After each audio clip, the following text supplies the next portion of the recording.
Welcome to the Unconditionally Worthy podcast.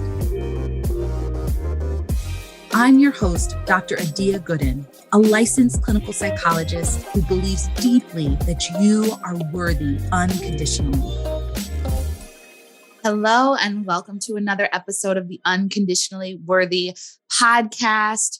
We are thoroughly in winter in Chicago. We had a big snowstorm earlier this week, and I am so grateful to work from home. I basically don't leave the house these days, which I probably would not recommend.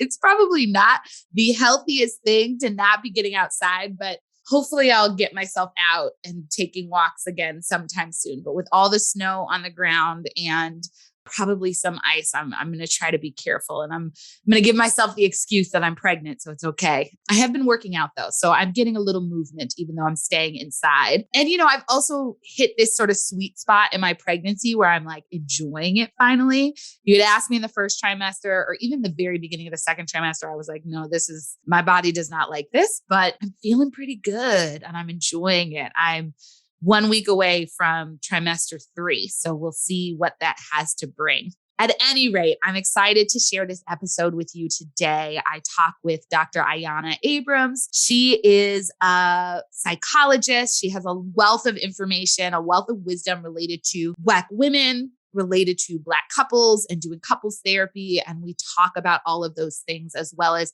how she thinks about self-worth and how her own self-worth journey has evolved. So listen in. As always, I would love for you to leave a rating or review and let us know what you think. Let's get into the show. So I'm really excited to welcome Dr. Ayanna Abrams to the podcast this week.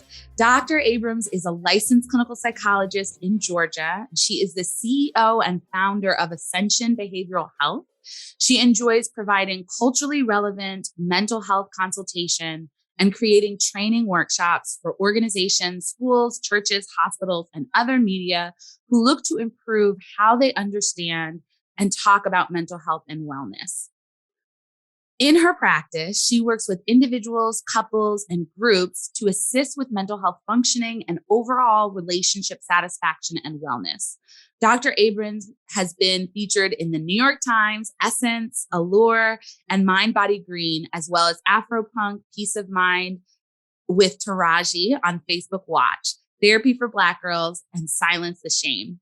She is the co-founder of Not So Strong, an initiative to improve the mental health and relationship functioning of Black women through the use of vulnerable storytelling. So I am so excited and honored, Dr. Ayanna, that you are taking the time to talk with me today and be on the podcast. So welcome.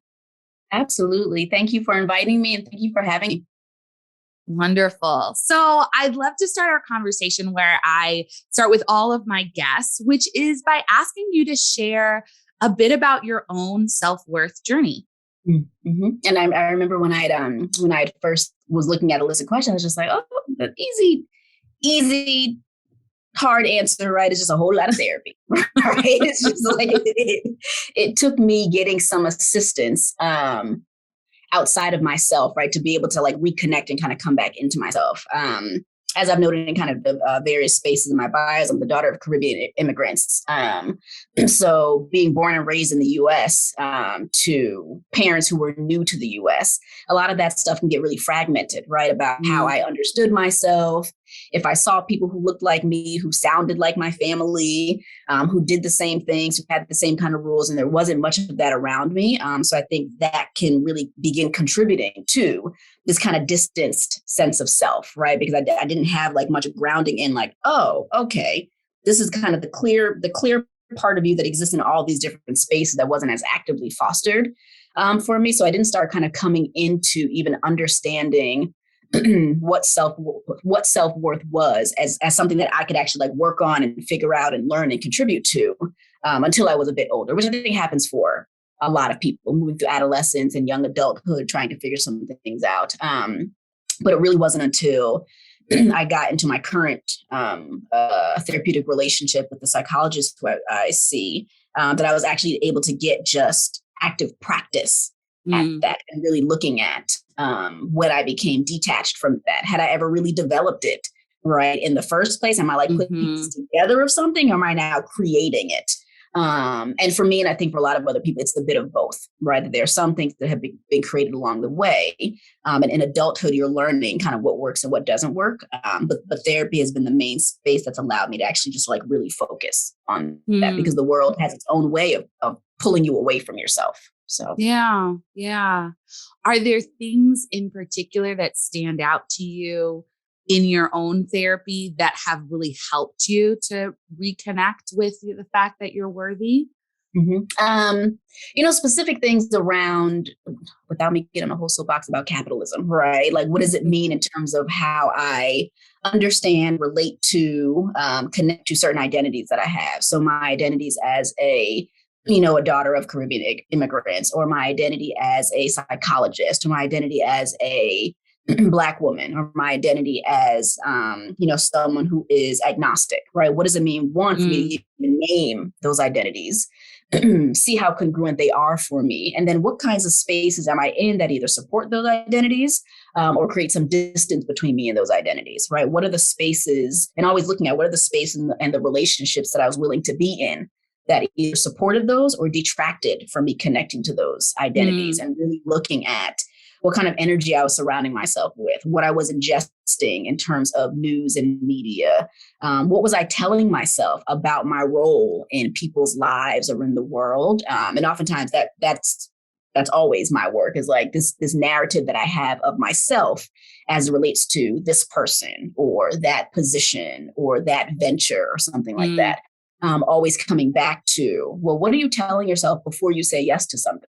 What are you telling yourself before you say no to something? Like, what's the criteria that you have to determine how you're walking in the world? And always just kind of coming back to, well, what are you using to make that decision? Are you using anxiety? Are you using this narrative that you're not good enough, so you got to do more? Like, what is it? Like, what are you telling yourself before and as you make some of these decisions? And that's usually the common piece. How am I talking to myself? And how am I allowing others to talk to me in those ways? Those are always things that factor into it. Yeah, it's really helpful to hear that. I hear in what you're saying a lot of unpacking and awareness, right? Sort of this consciousness, because I do think it's really easy for us to go through life without an awareness of the narratives that we're creating, of the thoughts that we're holding on to, and the ideas that we're internalizing from the world, and sort of just operate as though all of these things are truth, even though they really may not be true for us or helpful to us. And so I love what you're saying about, what am I telling myself about myself? What is motivating me to say yes or no to this? How am I talking to myself? And thinking about all of those elements so that you can find and get to your truth and live that out. So that, your identities, and you sort of named a number of things, whether it be ethnicity and, nationality, legacy, religious, spiritual orientation, right? There's so many messages that we receive about those things, and often they're implicit. And so even I think we know as psychologists, sometimes implicit messages are easier to soak in than explicit ones, because if somebody says people from the Caribbean are blah, blah, blah, then we're like, that's not true. Like my family, my cousin, my dad's Jamaican. So it's like, we're like, that's not true, right? We were having a conversation before about our small world. So this is just another point of connection, right? But, we can sort of explicitly say, well, that doesn't make sense. But if you see these images and you see these stereotypes and you see somebody from a Caribbean community being treated poorly or whatever it is, sometimes that's actually harder to defend yourself against. And so the unpacking and using therapy as a space to unpack that and decide, what do I really believe about myself? And what kind of messages do I want to take in that are affirming and uplifting, I think is really powerful. Yeah.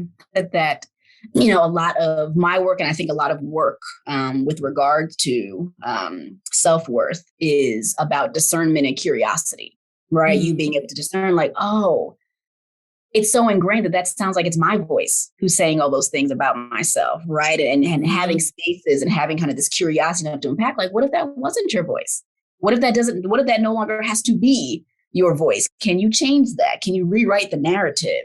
So just being able to cycle yourself through, curiosity and discernment, which is different from judgment and, the criticisms and the shaming, right, of it. It's such a totally different process that actually allows room to say, oh, that was my narrative. It can now be this. Or like, oh, that was their narrative of me. That didn't have to be mine. What do I actually want to be mine? It's just coming in and out of that kind of process and that kind of exploration is what has helped me improve, right? And get more grounded and more solid, right? In what I know of myself, what I understand of, quote unquote value I feel towards myself or that I offer the world. And that also helps me streamline what I'm saying yes and what I'm saying no to, because I can come back to like, okay, I have this home base. Now I can make decisions from there versus all this kind of reactivity. Yeah. Yeah. I think that's so helpful. So I think that sort of this conversation lends itself well to my next question for you, which is how do you conceptualize of self-worth? Like when you think about that, what framework do you have around it or how do you think about it?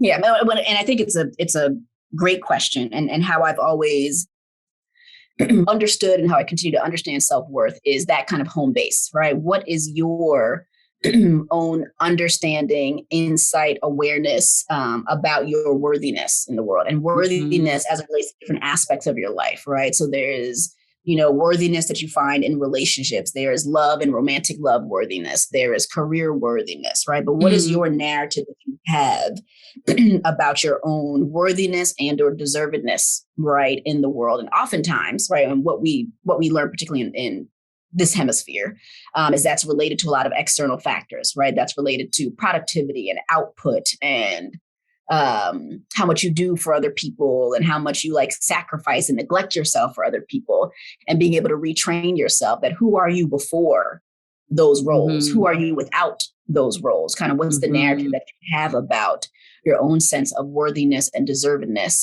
to be wherever you are and however you are without the doing. Without the doing, without the over functioning, without any of those things, how would you describe who and how you are? Yeah, I love that. That's one of the hardest practices for me. I'd say, well, I'm a daughter, I'm a this, I'm a this, and my therapist would say, that's not what I asked you.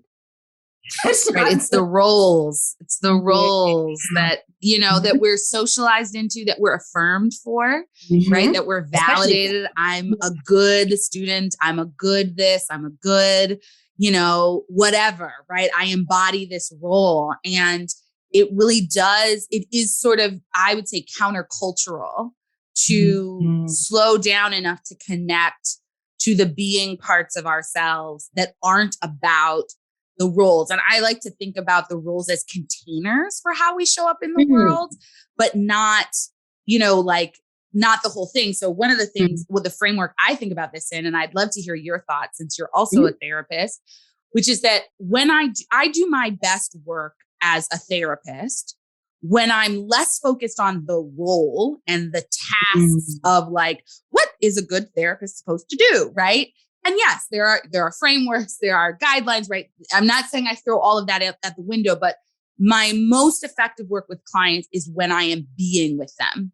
And when I show up with my presence, with my attention, right, with my care, and that being energy then translates into me understanding what they need to hear, what questions I need to ask, and where we move, right? Because it's about the relationship, which we know is the most powerful aspect of therapy, but it's in the being of therapy, in the presence, in all of that, more than, to me, the tactical, the skills, the I'm filling this role in this way. That makes therapy powerful. And so I like to think about, right? Like, okay, I have a container, which is a role as a therapist, and how I show up in that container can be powerful or it cannot be powerful. And if I'm not playing that therapist role, I can still bring those parts of me to other aspects of my life. Yeah, I love that. It reminds me of what we talk about in terms of presence. How present are you in that space? And on the flip side of that, I actually notice when I'm not kind of embodying, right, who I want to be in that space, when I'm thinking too much. When I Mm-hmm. start thinking about like all this stuff and I find myself asking a lot of questions, right? That's when I know like, oh, you just exited, like you just stepped out of something. Mm-hmm. Something's coming up in terms of like some role that I need to play where I need to assess and I need to do this. I need to, oftentimes it comes from the place, I need to, you got to get better. Something's creating distress in me about your distress that you're showing me. So I'm trying to problem solve and I'm trying to like do all these things. And oftentimes when I slow down and I'm just like, oh man, that really sounds like it sucks. Totally different space.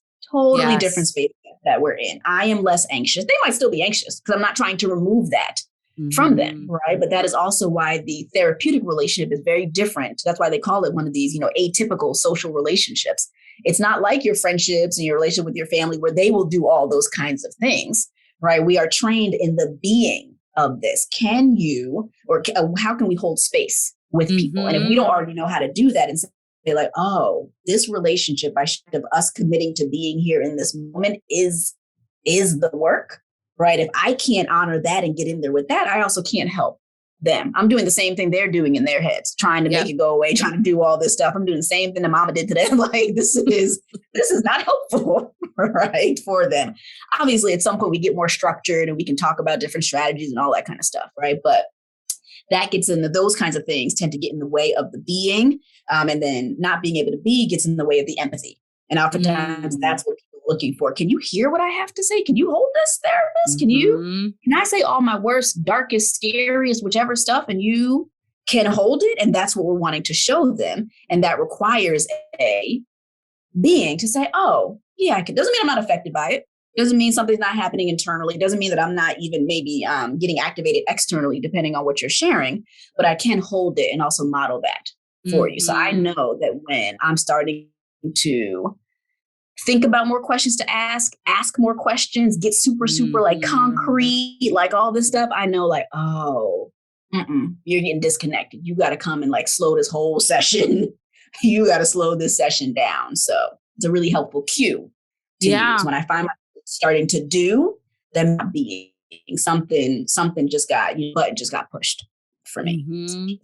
Yeah, it's like, I mean, this is part of the reason what you're describing is the reason why it's so important for therapists to do their own work, like for us to have our own therapy and our own spaces where we are aware of what triggers us, what makes us uncomfortable, what pulls us into fix it mode, what we have trouble sitting with, right? And to have that consultation.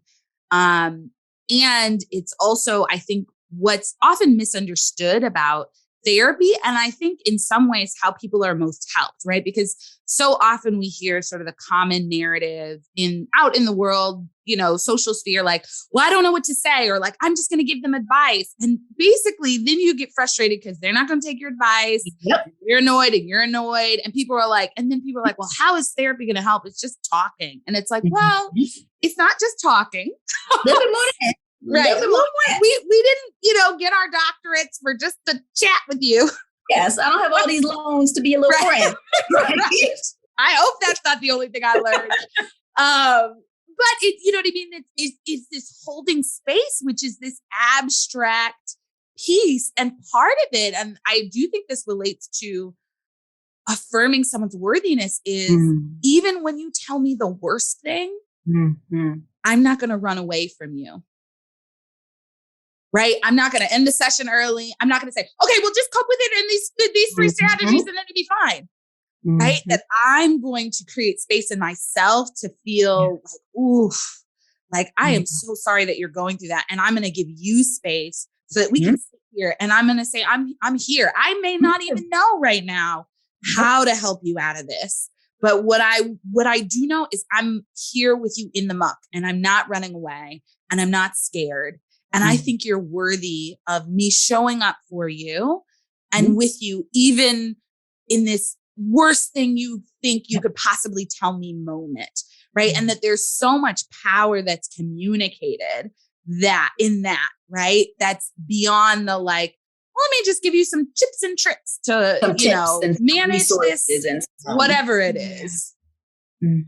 And that being, as you had just said, kind of at the end, that being connected to your worthiness also doesn't need to exist in this isolation. I can be there with you in this, right? And ideally that can serve as this modeling of like, okay, how do we also then, find ways where people also can also support us outside of therapy, right? In that same way, right? But it's also a modeling of a value that says, oh, you don't deserve to have to go through this by yourself, right? I'm sad for you that you have had to, for whatever reasons in your life, or whatever you believe that you have to do. But this can also begin to kind of reset and kind of retrain like, oh, you don't have to do this by yourself. You can change that narrative because you are deserving of support. You are deserving of somebody who can hold this with you, who can get in the ring with you, right? As a means to you getting whatever it is that you need. And oftentimes therapy is the first and maybe the only space, right, that people can have that experience.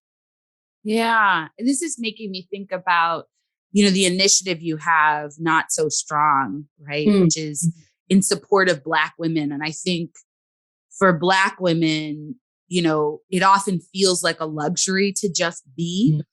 Mm-hmm. And we're often socialized into doing for other people.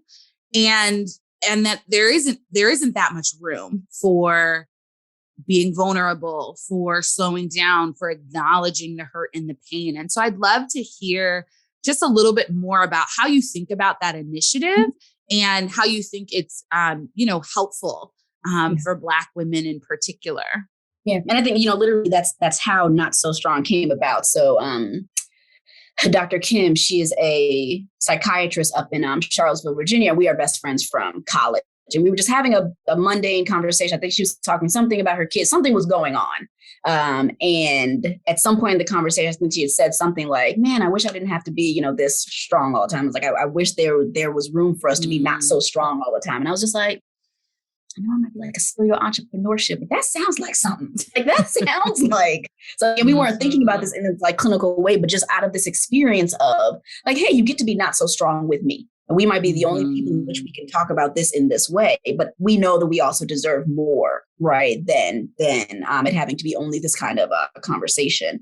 So that's where it all started. And obviously, because we're both in the mental health field, right? It was just about, thinking and creating spaces in education, right? For what vulnerability actually is, like what it is as a practice, why it is difficult, why it feels really scary, what it risks, right? But just kind of offering Black women ways to rethink vulnerability, but also offering spaces where we're rooting it contextually in why it's so hard. It's not hard because you are bad or wrong or deficient, right? It is hard because the world has created it to be harder for us to engage in that. And what we also found and have found, right, is that with this, I'd say the last 5 to 10 years, right, there's been more of this push in terms of be vulnerable, be brave, say all this stuff. And we're just like, yeah, that's great. But if it's decontextualized, it's actually dangerous for Black women to do that. Right? Certain kinds of vulnerability with certain kinds of people is risky to our lives, is risky to our livelihood, is risky to our recreation. So really having to like offer actually a much more contextualized frame of what vulnerability could look like and mean for you. It's not this thing to do all the time and with everybody. It's not, and there's also a difference between, vulnerability and storytelling, right? Just saying things, kind of telling things that happen isn't you being vulnerable. Y'all think that it is. That's not vulnerability though, right? So to offer Black women space in which we can talk about the cultural context and some of the how paradoxical, right, a practice of vulnerability can be. And this is why you need kind of skills and tools and practice in terms of like, how do I vet what's going on with vulnerability for me? Who is safe enough to practice that with? Who do I repeat myself to versus when do I need to move around in this? Because if you read all the books about vulnerability, it says, go be vulnerable with your boss. Tell them all your mental health histories. Just do it. And I'm just like, no, hold up.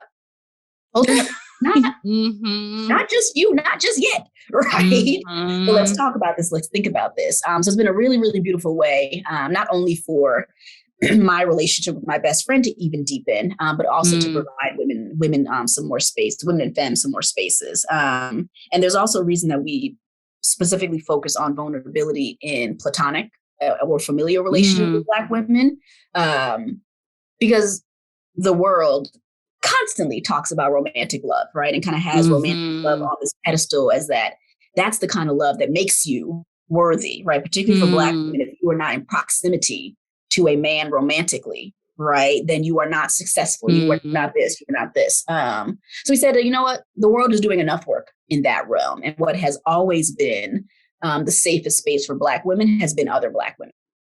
So we actually really focus on mother-daughter relationships, relationships between sisters, and relationships between Black women friends, Black women girlfriends, as a means to kind of reconnect them to those as their sources and their resources of this kind of empowerment.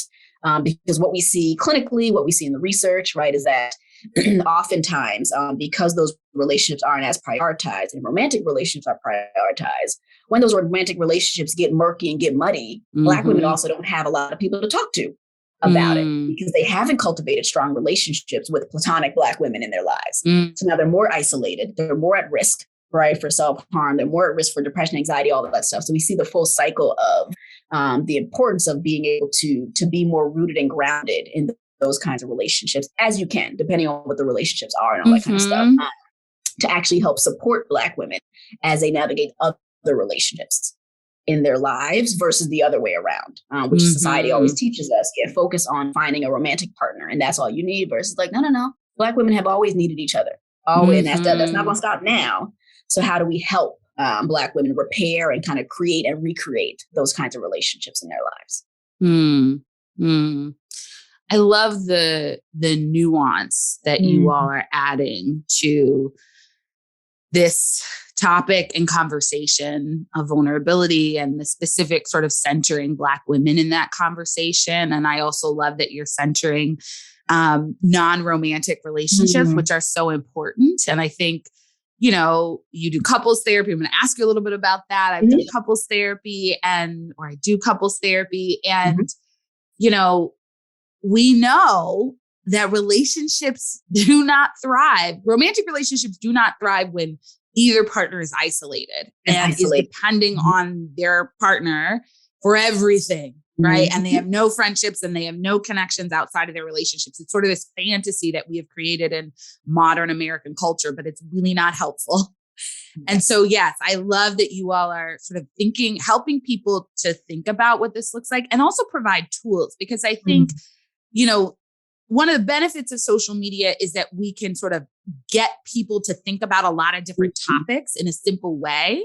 But I think the challenge is that it's really hard to be nuanced, right? And so it just becomes, be vulnerable. Vulnerability is strong. You should just be vulnerable without, as you're saying, these really important tools to keep yourself safe and protected, right? Similar conversations with boundaries, like set boundaries, cut people off, just say no. And it's like, okay. And right, like if you're really going to do this to build relationships, right, and maintain relationships, you need a little bit more nuance. And so I really love that you all are providing that that sort of support and education in that area. Yeah. Thank you. It's been great. We're trying to relaunch some things, but that is what the space is rooted in, and just being able to invite more women and femmes into that kind of space, into this as a practice, not a perfect practice, but into this as a lifelong practice. Yeah. Well, I'd love to get your insight on how you feel our sense of worthiness influences our relationships, right? Be that relationships with family and friends. You know, I think, you know, often our relationships with our parents and how those went when we were a kid, and even how they go as an adult, really set the stage for how worthy we feel or we don't feel. And also romantic relationships. Like, how do you think this idea of how we see ourselves, how we affirm ourselves, what we believe we're worthy of, influences the relationships that we have with other people? Yeah, I think that our relationship with ourselves and that narrative that we have about ourselves is the core of how we relate to any other people. Right now, so as we know, a lot of that learning begins in early childhood, right? Who are the people who we are most exposed to? How are they speaking to us? How are they teaching us to speak to them and others? It really starts at a very, very, very young age. Pre-verbal, right? Where we're just kind of receiving messages, where we're looking and we're hearing different things in our environment. And oftentimes people don't understand that. We understand that, right? As therapists, as researchers. But many, many people do not understand how those things become ingrained. They're literally kind of in our bones, right? Of how we understand how we can be in the world and how safe we can be in the world. And depending on what we understand about that safety sets the foundation, right, for what things we're looking for in other relationships. And as we know, most people either repair or they repeat. Right. A lot of those patterns that they learn, again, even if it was pre-verbal. So depending on the language that you are, modeled and developed when you were, and this could be, early childhood, middle childhood, adolescence, right? That stage for how you navigate any of these relationships, and whether you find yourself looking inward, then if you find yourself looking outward in. And oftentimes, because this is not modeled, right? Because our parents don't have this understanding, our grandparents don't have this understanding, we end up looking outward, then inward, right? I need you to choose me, and then I can choose me a little bit more, but I need you to choose me first. Versus what does it look like for me to choose me first, right? And then that will help me, right? That will help me navigate who I get to choose, right? From then on, based on kind of what options are, kind of where I am, all that kind of stuff, right? But without having affirm or learning how to continue to create a firmer narrative, right, of how we view ourselves and our values, how we think about and how we relate to different feelings and experiences in our bodies. So,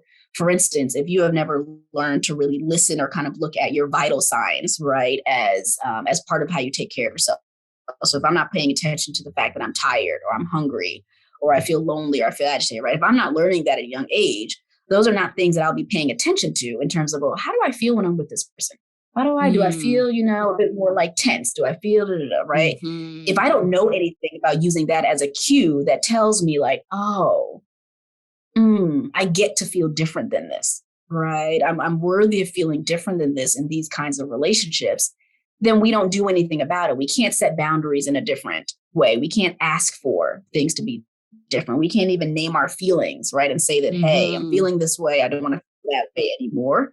All of that being connected to our sense of worthiness and language we have around that says, I don't have to feel that way, right? And or the other side of that is I don't have to work this hard to earn that, whatever I think that might be, right? A lot of worthiness, kind of what we understand of how we are in relationships, is that I need to work hard for that, particularly as Black women, right? That they say, relationships are hard. Relationships have ups and downs, right? Relationships come with drama, right? So that is what you understand, right, of that. Then your worthiness is going to be tied to, nobody ever taught me that I'm worthy of peace and I'm worthy of generosity in relationships just by being me, right? Then I can be easily taught that, I need to work for these things. I need to do more for you to be kind to me. I need to do more for you to not talk to me any old way, right? So if I don't have that foundation that says, again, you deserve peace, you deserve ease, you deserve respect, you deserve safety. If I don't understand those things as already core, right? You get those things because you're here already. You don't got to do nothing else for those things. I'm more than likely going to find myself working for those things. Nobody ever taught me that those things are inherent to my existence, right?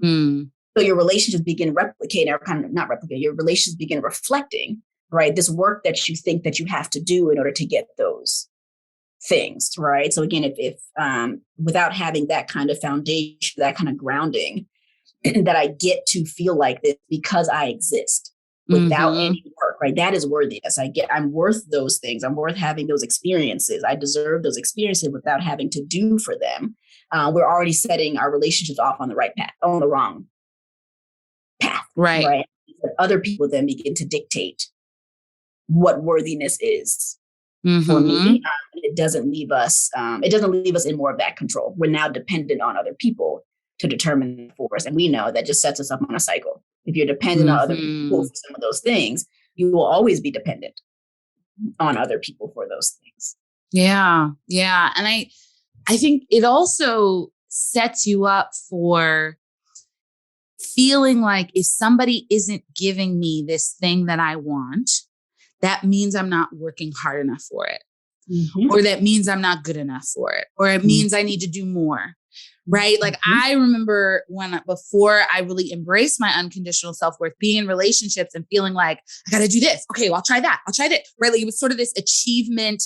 Maybe I can achieve and earn their love. Right. And this, and this, and this, and this. Right. And if they're not giving it to you, it's not, oh, well, then maybe they're not a good fit. Maybe they don't have the capacity to give the love that I need and deserve. And so maybe it's just doesn't make sense for us to be in a relationship. But what is wrong with me that they are treating me this way? And I must need to change. And so I better stay to figure out what I need to change to get them to maybe one day love me the way I need to be loved or the way I want to be loved. Right. Because I mean, I probably won't find anybody else to love me the way I want to be loved because it is the problem. The problem is with me. I'm not doing enough. Right. And so that just sets people down, as you're saying, like a whole host of problematic, settling relationships. I always think it's interesting because I'm sure other communities, have this conversation, but among Black women, the conversation around settling is often about, at least professional, I'll say among professional straight Black women, the conversation about settling is often about what kind of job does he have? What kind of car does he have? What school did he go to? Like it's very surface. And I think that we actually need to be having conversations that look like, what does it mean to settle for poor treatment? Not feeling safe, not feeling held, not feeling affirmed, not feeling supported, right? Like that's the real settling. That's the conversation. Yeah. Because you can have all those external things and still not feel well in them. When we see this like cycling over and over again, right? It was like, oh, people have this and this and this. How could they not be happy? How could they not be this or this, right? It's like, well, we learn time and time again. Those are not the things, right, that lead to contentness, to safety in a relationship, to a sense of security, to intimacy and closeness. Those are not the things. And you hear people who have the things say, yeah, the cars ain't it. The cars haven't changed this part of it. The cars make it look a certain way and I can kind of get this, quick boost of, dopamine, but the cars ain't the thing, right? We've been taught that the car, like exactly, a whole soapbox about capitalism, right? We've been taught these things.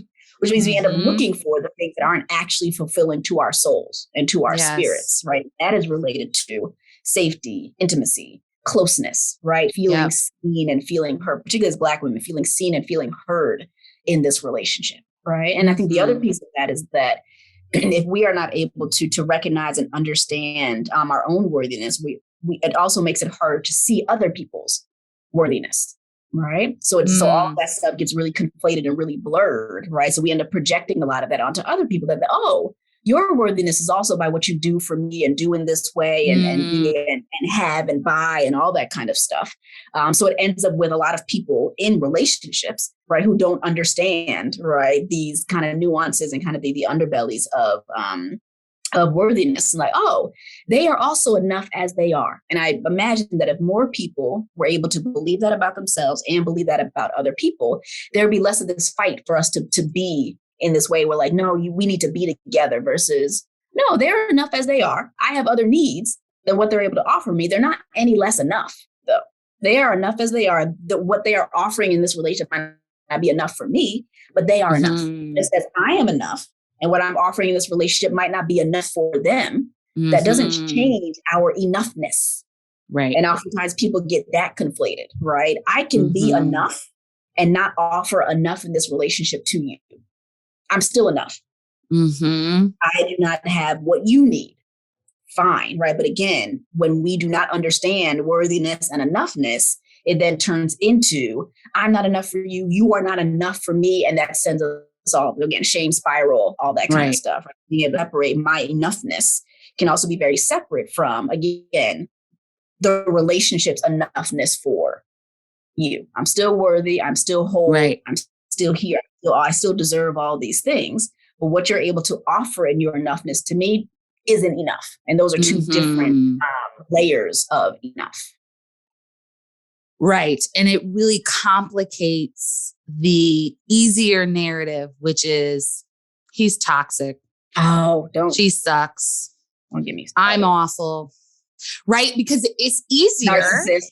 to, break up with someone and throw them away than to sit with the complicated feelings of, wow, we both tried our best and it didn't work. And I'm so disappointed and I'm sad and I'm frustrated, right? But that's a harder, I think it's a healthier place, but it's a harder space to sit in than he just trifling. She's just blah, blah. Blame helps us, doesn't help us, right? But blame is a, strategy for us to avoid grief and for us to avoid humility. That is literally like what it means. We don't have to sit with anything in and of ourselves. It's like, oh, there are ways in which, both of us contributed to this dynamic, right? But if I call you toxic or narcissistic or all the whatever the other things are, then I don't have to sit with any ownership, right, of how I contributed to our relational dynamic, right? There's a difference between I can't control your behaviors, but I did contribute in some way to this relationship dynamic. But again, if I blame you or name you as something, then I don't have to sit with any of that.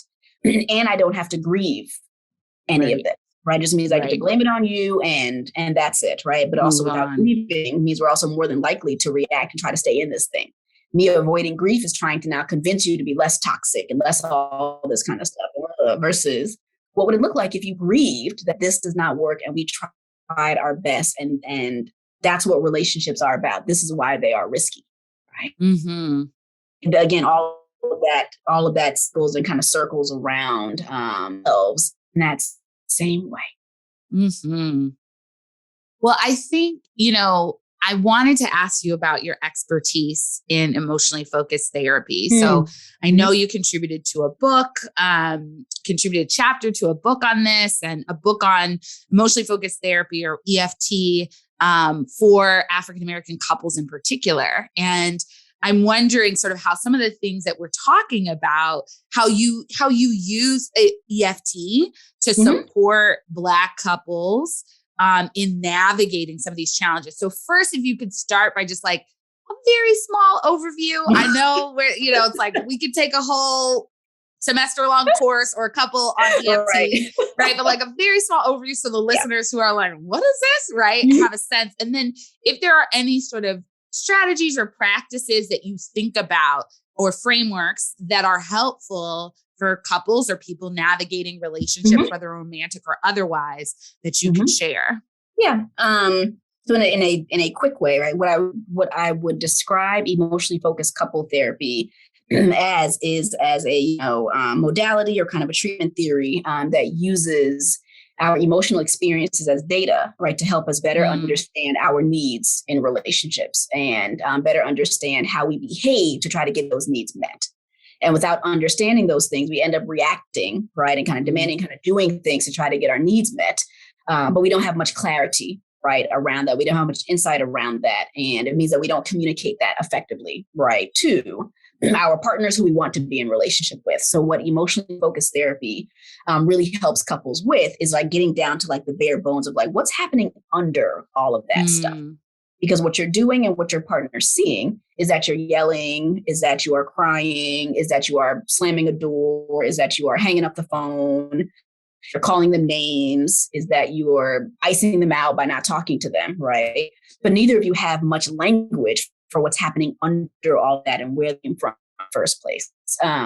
So what emotionally focused therapy can really help couples with is slowing that whole entire cycle down and providing, one, education to couples about what they tend to do, right? And what they tend to tell themselves in response to something their partner says or does.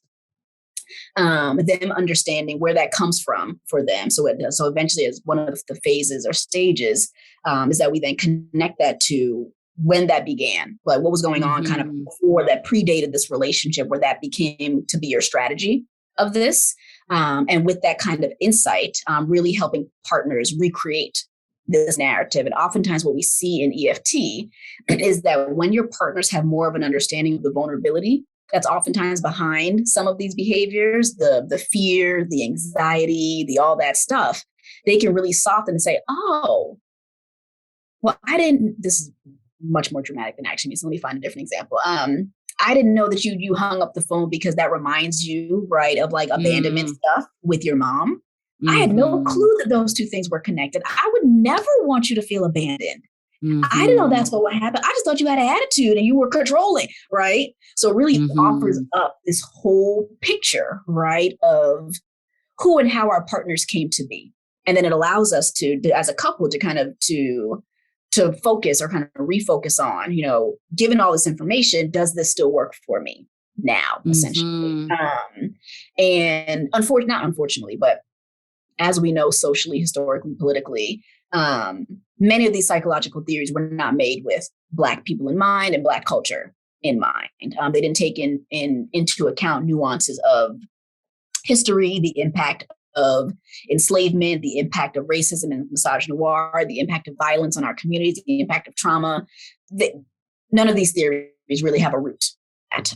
And what we are beginning to see now, obviously there's been a push in the last, 2 years since George Floyd's murder to kind of open a lot of these things up. But what we've seen historically in a lot of these theories and models is more people really infusing more cultural context into a lot of these theories. And then kind of recreating different kinds of practices, right, within therapy and within kind of education to help contextualize so this kind of language can fit you. Right. If I were to talk about EFT and EFT language to my Black couples, it's going to fall flat. That's not a language that we use to kind of have. And that's most people, but particularly with Black couples, right? It's not the same way in which we language our narratives. And oftentimes the theories have ways in which they say, we'll do these different things. So for example, one of the moves or strategies in EFT is if somebody's feeling activated in some ways, the therapist might move in and get closer to the couple. And I said, I'm not moving in and getting close to people who may have been traumatized. Like, I'm not getting closer. No. I'm not rolling up on you like that, right? But those are things that without cultural context, they're not thinking about what that might mean for somebody to be in a really vulnerable and heightened state. And I move in and get close and touch your leg. I'm not touching nobody. I'm not doing that as like a first thing without, accessing consent, like all these kinds of things around, right? So looking at how these models oftentimes fall flat. And what we're looking at now, particularly the EFT and using it with Black couples, is how to infuse more language about our history and our culture, which also helps, one, create more of a strengths-based and kind of resilience model, but also doesn't blame them for not having the skills and not having the language, right? They weren't taught these things for a reason. You don't understand how to do this for these reasons. And without offering them that cultural context, it can leave a lot of clients feeling much more shame for like, well, why didn't I know that? And why couldn't I just tell her that I loved her? Well, I know why you couldn't tell her that you loved her, right? The world has not allowed Black men to love in this way, right? So that has been a really beautiful way to be able to apply some of these theories, but also kind of bringing in what we understand about, racial and cultural identity, what we understand about racism, about violence, about trauma, in terms of stress that shows up with couples, in terms of, what couples need differently from each other when they feel like the world is against them, right? Because of violence outside of the home, right? My Black couples need different things from each other, right? If you feel persecuted all the time outside, you have different needs in a relationship, right? So just kind of walk couples through those kinds of conversations really changes how they can access themselves, but also how they can access each other. Thank you for sharing that. I think, I can see that there's a lot of aspects of that can lend itself to trauma-informed therapy and understanding how we get disconnected from our emotions, how we react, in response to them and all of these things. It also feels like we're sort of coming full circle in terms of our conversation, right? Because where we started was you sharing what it has looked like for you to connect to your self-worth, your unconditional self-worth, and sort of this unpacking, right? This exploring, this curiosity. And I think there are similar themes that you're talking about using in EFT. And I think, individuals can benefit from that too, Absolutely. Right? Sort of like, what's underneath this? And, to not ask that question from a place of self-criticism and what's wrong with me? Why am I doing this? What's wrong with me? Right? That's so often the tone that we take with ourselves, but like, why did And that get me curiosity. so upset? Yeah. Like, what was I feeling? Right. And often when I'm talking to clients, what do you feel in your body? Where does it show Mhm. up? Right. And tuning in. And you were talking about that earlier, right? Like, how do people learn to tune into their vital signs, to Right. what they feel in their body? Because when we can get curious about that, we can, one, offer ourselves more grace. And then two, we can make more conscious decisions about how we want to respond and engage in the world versus feeling sort of like we're just reacting to whatever's coming our way. And we're sort of victim to like, oh, this is coming at me and I have no We are coping skills defending or I have no ourselves. way. Yeah. Exactly. And so I'm hoping that the listeners can take this, right? Both in terms of if you're in relationships, like, can you have conversations about, can you start with yourself? Like, what am I feeling and why do I get so upset?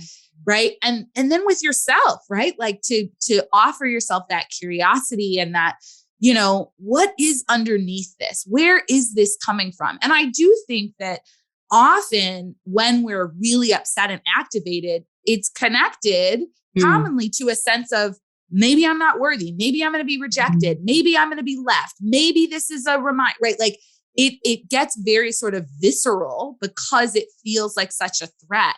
And so that's where if we can come back to that and acknowledge and then offer ourselves some comfort and compassion, it can be a really powerful way to move through it without just feeling like ruled by the emotions or triggers or whatever somebody else is doing or saying.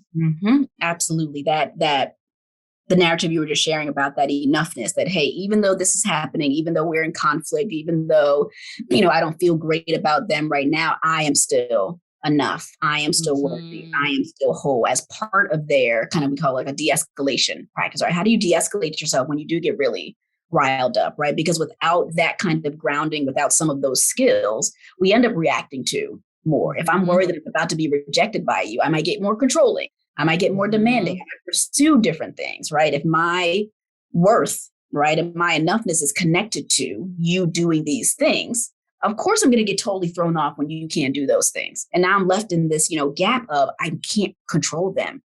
I can't make them do the thing, but I need them to do the thing for me to feel worthy, right? It creates this whole really, really messy cycle, right? Versus being able to say, oh, there's something about them doing that thing that taps into me. I am worthy. I am good. I am safe, right? In myself. What do I need in these moments? And then being able to use that to say, oh, this is what I actually need in those moments, right? This is what can actually really be helpful based on my history, based on this, based on all those kind of things. And then to see, once you are both able to do that kind of work, where you actually meet in the middle. And is there a middle ground for you two to meet in, or is this actually not going to work? And that's where the discernment comes in. Right. The more you know that, the better you can discern, oh, is this something I want to continue fighting in this way? If the things that I, connect to my kind of worthiness and kind of value in these ways are really, really opposite, right? In terms of what my partner needs and this and this and this way, this might not be a good fit, right? And not because we've necessarily done anything wrong, but because we have different needs. Right. And that is okay, right? But again, if we don't understand that that's okay, we keep trying to force this same thing, right? To be oftentimes what it might not be able to be, right? And oftentimes couples are able to kind of figure some things out, and we come to some really, really beautiful connections. And oftentimes what can also happen is that they can still come to really beautiful, intimate connections and now make a better decision with clarity that says, oh, this is also not going to work. In this clarity, in this love, in this intimacy, whatever this, I think they call some type of like conscious uncoupling, right? We're seeing a bit more of that says like, oh, okay, I can honor myself and honor this relationship by knowing that this is not a good fit. No harm, sometimes, right? No harm, no foul, right? But you also get you also get to get your needs met over there, and I can't be the one for that, right? So it leads to greater understanding, insight. But it can also help couples discern and separate with more love and with more intimacy, right? Which is very different than we tend to see, right? We tend to see more kind of high conflict because people learn that breakups have to be this awful thing. It has to be so painful. It has to be dragged out. It has to get to its worst place in order to end it versus, no, we can end it way, way before that. We can end this way, way before that, right? So it just offers people so many different options of how to interact with each other. And then they can make more conscious decisions about what they want to do with that information. Mm-hmm. And oftentimes people need help with that. Oftentimes that's not something we get to in and of ourselves. So a couple therapy, right, could really be helpful just for you to have more of that understanding. And what can also be really beautiful about the couple therapy process is that while the therapist is working with one partner, this other partner gets so much information that they don't typically get at the house or like over the phone. So oftentimes, once they kind of get into the groove, they're just sitting back like, dang, I never knew that about you. Mm-hmm. I had no clue that we were either that similar or that dissimilar, or whichever it is, right? So couples get a lot of information about themselves also in the process without having to be in the line of fire. Right. I would have never gotten that out of you. You're right. Right. You're right. And that's okay. You have the information now. What's it like to hear that about her? You never knew that about her. You never knew that that's where she goes every time you slam the door. What's it like to hear that? And oftentimes what you hear is like, I never knew that. Wow. Like, thank you for sharing that. That changes everything for me. But you didn't have to do the pulling. Yeah. So you can actually be a little bit softer when this kind of vulnerability does come out. So it really, like I said, it oftentimes, right, on a biological, like neuron level changes, right, how people can relate to each other and how their bodies feel, right, in terms of the nervous system activation, all of that stuff. It really changes people from the inside out. Mm-hmm. Yeah. I definitely think, certainly more and more people are going to therapy, which is great. Yes. Yeah. And I hope that more and more people will also go to couples therapy. And note from a couples therapist, go sooner rather than later. Yes, please. Because it's a little tough when you've been in the trenches for 10 years and then you want 50 minutes a week to help you get out of that, right? It's not, I'm not saying we can't do it. They want bi-weekly, right. 50 minutes and 6 sessions. Can you get us on the right path? Because we got a trip coming up this summer and we just need to go. Listen now, I'm sooner, good. Please. Yeah. Come sooner. Yeah. And know that it's not scary. Research shows that that couples typically wait between 5 and 7 years after a crisis to seek care. They wait that long. They use therapy as a last resort versus how do we kind of pull this in sooner? And that all accessibility, all the different kinds of things, right? Safe therapy, all those things play a role as well. But most people wait too long. Yes. Too long. And may have been able to be repaired if it didn't look like this for 5 more years. Yes. Yes. Well, Dr. Ayanna, you've shared so much wisdom, and I know the listeners are going to get a lot out of it. And then I'm sure they're also going to want to connect with you further. So will you just share how people can find you and connect with you? I am. So the name of my practice is Ascension Behavioral Health. And again, I'm located in Atlanta, Georgia. I probably run my mouth the most on social media on Instagram. And so there I can be found at Dr. _Ayanna _A, which is Dr. _Ayanna _A. I also have a Facebook account of the same name, Ascension Behavioral Health. And my website is ascensionbehavioralhealth.com. Awesome. And we'll have all of that linked in the show notes. So if you missed the spelling or anything, check the show notes and you'll be able to click the link, check out the website, follow Dr. Ayanna on Instagram. And as always, we'd love for you to let us know what you think. So tag us in a post about the episode and what you're learning from it. Leave us a rating and review, and we'd so appreciate it. Thank you again so much, Dr. Ayanna, for your time, for your energy, and for your wisdom. Yes, thank you for having me.